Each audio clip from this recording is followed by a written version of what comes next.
Hey everybody, welcome back to my YouTube channel. This video, I just need to get some stuff off my chest. It's more like a ranting video for what I feel inside about the difference between depression and sadness. I was actually diagnosed with depression and anxiety. I actually have pills that I'm supposed to take for it, but it doesn't do anything, so I don't ever take it. But this is what I think. Sadness and just being upset is just a reason to be lazy. You're like, oh, I'm not in the best mood, I'm antisocial. No, you're not. If someone dragged you out of bed and literally forced you to go outside, you would eventually have a good time. Depressed people, they won't even let you in their room.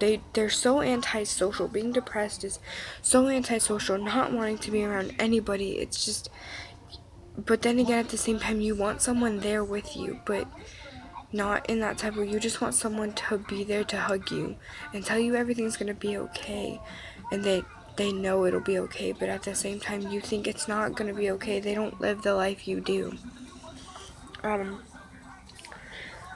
I wasn't able to fall asleep because of my depression, and some things that I wrote. This is what depression does to me. This is what depression feels to me.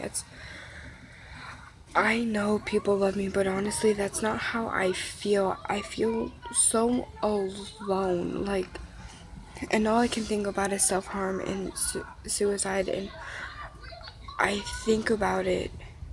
I think about how much how much better people's lives would be if I was gone and I was out of the way, and I know people care, and I know people care, but that's not how I feel.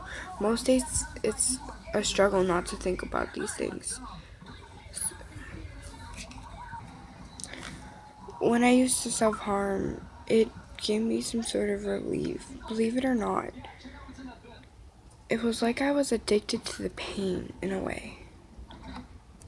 And anytime I was depressed and I was crying and I was wanting to die, I self-harmed. It would literally give me relief of stress. It's like watching the blood flow from my arm just gave me some sort of relief, like the stress was gone for a while. And then it'd come back and I'd do it all over again. It's like I was addicted to the pain. And it's like,